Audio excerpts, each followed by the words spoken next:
Mike, c'est la seule tristesse que je ressens. Tu m'as planté dans le dos, y'avait pas de sang. Salut la team Sorare, j'espère que vous allez bien. On se retrouve pour une 19e projection de galerie. Et quelle galerie! Plus de 900 cartes, quasiment 1000 cartes, il y a du tri à faire. C'était effectivement périlleux et heureusement que tu m'as contacté Thierry, j'espère en tout cas t'éclairer. Donc c'est la galerie de l'ami Thierry sur YouTube, alias Psychose. Regardons sa galerie. Je vous avais pas menti, 692 cartes limited, 287 cartes rares. On est sur une galerie qui vaut 5000 euros. Oui, il y a du tri à faire parce que je ne vois pas comment jouer avec 1000 cartes. En tout cas, je me suis prêté à l'exercice. Thierry, il a déjà gagné quand même 150 rewards depuis le 1er juillet 2022.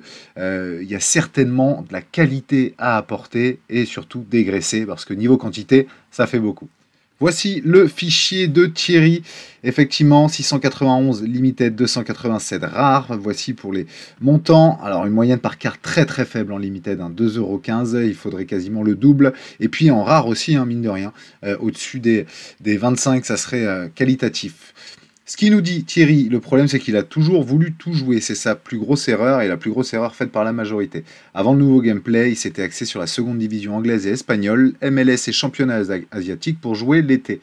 Justement, avec le nouveau gameplay, il a juste passé plus de 5 heures avec ses équipes et ça se comprend quand on a tant de cartes. C'est presque comme ça tous les vendredis. Il s'est un peu perdu dans le jeu, il a oublié l'essentiel, la qualité.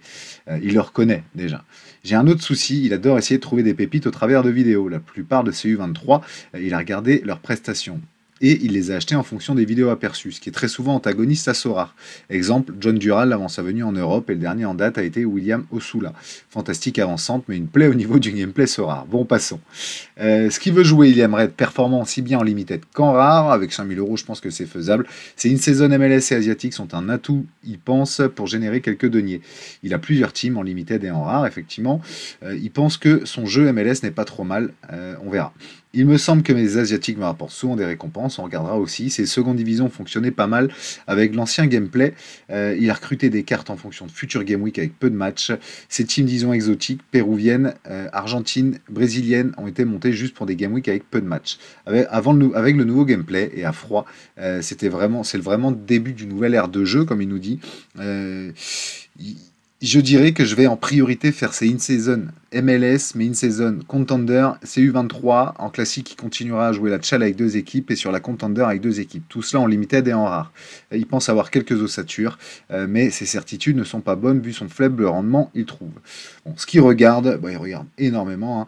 Anderlecht, Charleroi, Kaiserslautern, Darmstadt, Watford, Coventry, Millwall, Excelsior, Albacete. Donc c'est des clubs assez exotiques que j'ai pas l'habitude moi de regarder. Donc on va voir ce qu'on peut faire sur sa galerie. Au niveau de l'état des lieux, je vous montre juste, mais effectivement, il a une répartition beaucoup plus challenger et contender que de champion Europe. Dommage parce qu'il y a peut-être quelques coups à faire en champion Europe, notamment côté limited, on va regarder. Mais ce qui veut dire que d'après ce qu'il nous dit, il ne veut pas jouer la champion, donc il a déjà 1000 euros à récupérer, quasiment 20% de sa galerie. Au niveau de sa feuille de route limited, je suis venu quand même lui créer des in, parce que je pense qu'avec un tel budget, il y a moyen d'aller créer quelques équipes en in, en Bundes, en PL et en Liga, pour la simple et bonne raison que je lui souhaite d'aller récupérer quelques box, en tout cas quelques essences du coup, pour aller crafter des cartes. Vu le nombre de line-up qu'il peut aligner, je pense qu'il peut se faire plaisir au niveau de l'essence. C'est ma stratégie en tout cas et je lui la conseille. Je lui mets même au cas où une équipe in en champion aussi, mais ça dépendra bien entendu de comment il arrivera à liquider toutes ces cartes.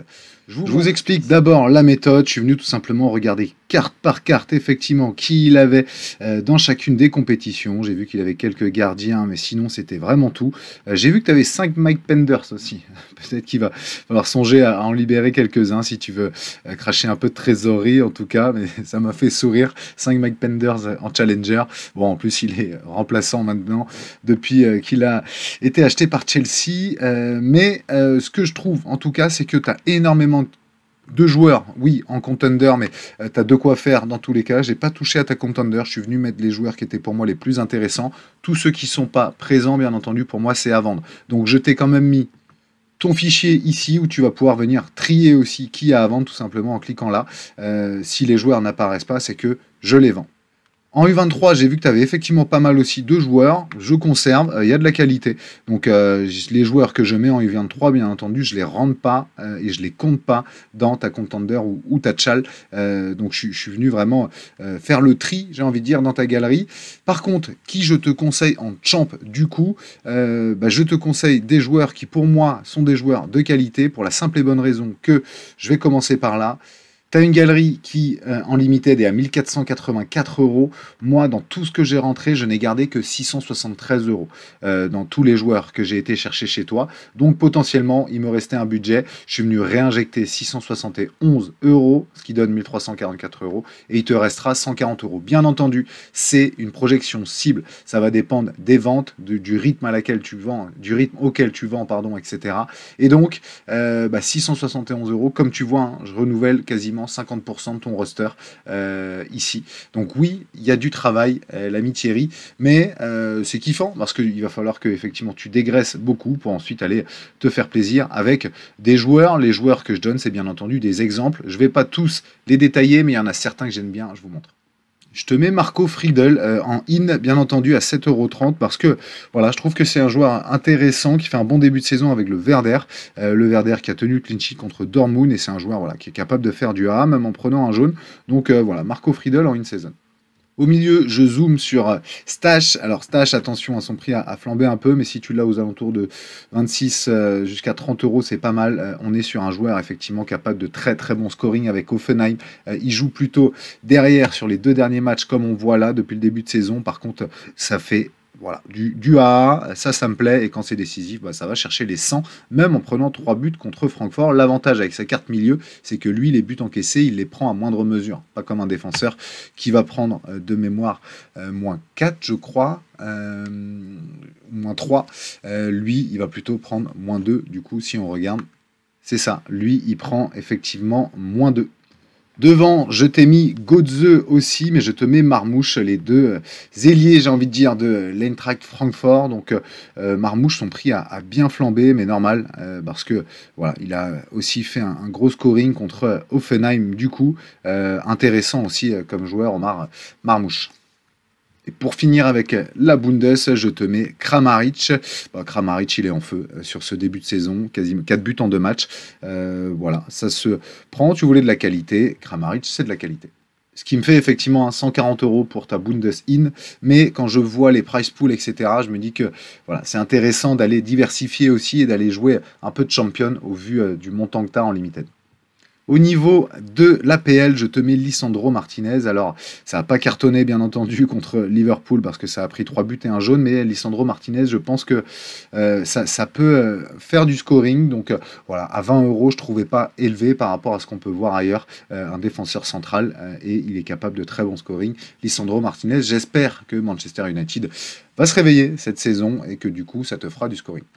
Je te mets 2 anciens de la Ligue 1 en milieu avec Gana Gueye, l'ancien du PSG, 4,20 € pour moi sur un milieu comme ça qui est capable de faire du AA, même quand Everton prend des douilles, comme c'est le cas depuis le début de la saison avec 3 défaites. Et du coup, Gana Gueye, il relève quand même la tête. Pour moi, c'est un milieu effectivement très complet et qui va te permettre d'aller chercher du all-around. Et quand c'est décisif, ça atteindra les sommets. Et le deuxième, c'est Tillmans. Alors, plus cher, hein, 5 € Gana Gueye, 18 € Tillmans en in.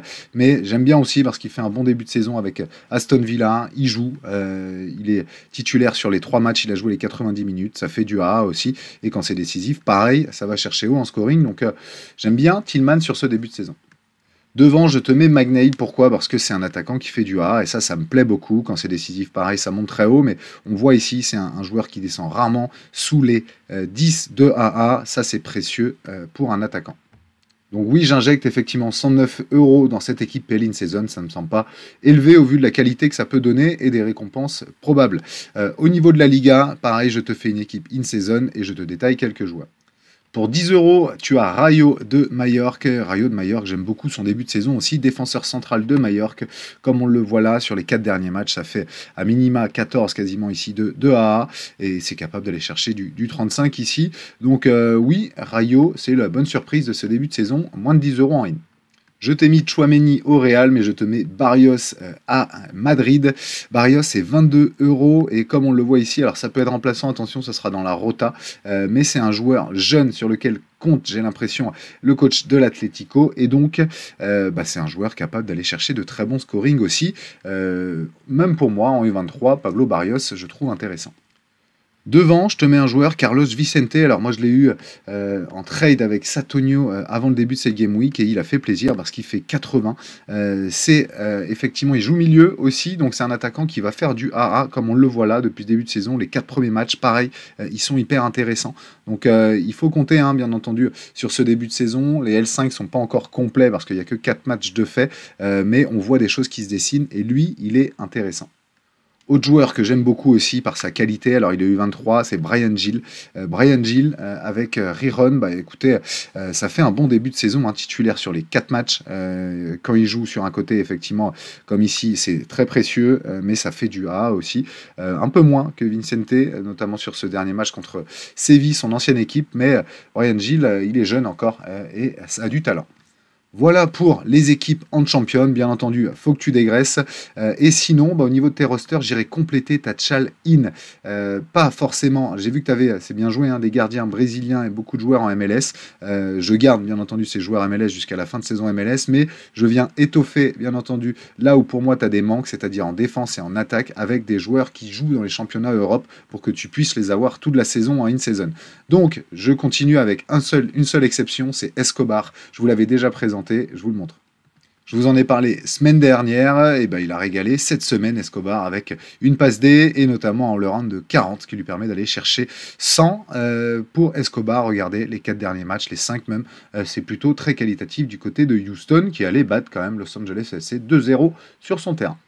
Et je viens quand même te mettre de la qualité avec Zé Pedro du côté de Porto. Zé Pedro, c'est plutôt pas mal aussi sur ce début de saison. Regardez les scores. Il est bien entendu seulement à 12 € en in. Je trouve pas ça énorme pour un défenseur de cette qualité-là, vu le début de saison. Devant à moins de 20 € et U23 aussi, si tu en as besoin, c'est Ondrejka. Alors, il n'a pas été bon contre Genk sur le dernier match, mais sinon, je trouve qu'il fait un bon début de saison. Moi, ce que je trouve rassurant pour un attaquant, toujours, c'est le AA. Petite exception ici, mais sinon, c'est plutôt performant aux alentours de 20 de AA ces derniers temps. Et, quitte à apporter de la qualité, je te mets Paixão de Feyenoord, le Brésilien. Lui, pareil, ça fait du AA, ça peut scorer. Feyenoord, je pense que ça va jouer, bien entendu, le haut de tableau. Donc, c'est un joueur qu'on devrait revoir niveau scoring très très haut. Je te le conseille aussi pour amener de la qualité. Joueur que j'avais déjà conseillé, il me semble, et toi, je vais te le conseiller en limited et en rare, parce que son prix à 4 € pour un in-season, je trouve ça pas mal pour un joueur qui, oui, contre le PSG, a pris bouillon, mais qui ne prend pas de bouillon contre le PSG cette année. Sinon, regarde les scorings. Je trouve intéressant, à 4 €, pari peu risqué. Et en attaque, je me suis trompé, je t'ai mis encore un joueur MLS, mais quel joueur? Diego Rossi de Columbus, ça va jouer les playoffs Columbus, et voilà, j'aime beaucoup aussi, c'est un joueur qui est capable de très très très bon scoring, je le conseille, parce que Columbus marche sur l'eau, tout simplement, en MLS, et donc il va continuer de bien scorer pendant quelques matchs. J'insiste pas plus pour les limited, mais ça nous donne un bilan, comme on voit ici, de 177 joueurs. Alors si tu en gardes 200, c'est déjà pas mal. Ça veut dire que tu as 2 tiers de ton roster à écouler, voire même un peu plus. Mais comme je te dis, pour moi, c'est pour faire monter la qualité ici, parce que je viens recruter des joueurs de qualité, et ça va te permettre de kiffer en contender avec 3 équipes, en chal avec 3 équipes, et potentiellement d'aller toucher, titiller un peu la champion, notamment du côté des spécialistes ici, où pour moi, les price pools en in-season sont vraiment accessibles, notamment via les box aussi, mais ça va optimiser tes récompenses, je l'espère. Il y a du taf, on risque de voir ton nom sur le marché Sora au niveau des ventes, mais oui, il y a pas mal de ventes à faire, je te le confirme, donc j'ai volontairement aussi, et je vous le dis, ici j'ai enlevé, je crois, dans mon calcul, 15% par rapport à ce que j'avais, 15%, ce qui veut dire que la valeur de tes joueurs, tu peux les baisser de 5% par rapport au floor pour les liquider vite, etc. Je pense que c'est le moment, les championnats ont repris, c'est le moment de s'en débarrasser. Il y aura un petit creux pendant cette trêve internationale, mais il faut profiter aussi de la montée des prix de la reprise pour justement essayer de te débarrasser de toutes ces cartes-là que tu as. C'est effarant quand j'ai vu ce nombre de cartes incroyable. En rare, t'en as beaucoup aussi. Je te construis, par contre, j'ai vu que tu avais des joueurs en champ et des gardiens en champ, c'est le plus important, déjà les gardiens en champ. Donc, je suis venu aussi étoffer cette champ-là en y mettant de la qualité. Là, je joue pas les spécialistes, je joue vraiment 3 équipes en champ et en classique. Et par contre, je viens te jouer 2 équipes Chal en rare, in-season et 3 équipes en classique. Je viens te jouer 3 équipes en in-season contender et 3 équipes en classique aussi. Et je conserve 3 équipes U23. Donc tu as de quoi faire ici, mais je vais te présenter que quelques joueurs. Dans le même esprit, tu as un roster total de 3700 € en rare. Moi, j'en utilise que 2400. Donc, tu vois, j'ai 1300 € de rab. Dans ces 1300 €, bien entendu, je suis venu faire pareil. Je suis venu enlever 15% des joueurs que je vendais. Ce qui fait que, du coup, je réinjecte par contre 1040 €. Il te resterait potentiellement 265 €. Mais au rythme où tu vas devoir écouler tes rares, c'est pour ça que je mets au fur et à mesure et je garde quand même un petit pécule pour que tu puisses déjà te projeter rapidement, bien entendu, sur cette structure ici, mais du coup je garde effectivement que 1000 €, donc je renforce quand même pas mal ta champion avec des joueurs intéressants pour moi, notamment un ici qui est Angelino, et je vais vous montrer, sinon Gay je le remets, il y a quelques joueurs que j'aime beaucoup, allez je vous montre quelques-uns. Angelino à la Roma, c'est 17 €. 17 € en classique, et moi j'adore son début de saison aussi. Regardez sur les 3 matchs ici. Ça fait effectivement pas mal de scoring. Ça joue, bien entendu, les 90 minutes. Donc je trouve que c'est un très bon début de saison d'Angelino à surveiller. Ivan Martin de Riron au milieu, que j'aime beaucoup aussi. En rare, son prix est bien entendu un peu plus élevé, mais on est quand même sur un joueur à 21 €. Quand je vois ses scorings sur ce début de saison, je trouve intéressant ce joueur, comme on le voit là, capable effectivement d'être décisif avec Riron. Donc voilà, pour 20 €, peu risqué aussi selon moi, s'il récupère en plus le A qu'il faisait sur la fin de saison dernière, ça peut être top. Dernier joueur que je vous présente, c'est Sebastiano Esposito. C'est à Empoli, c'est 33 € en classique.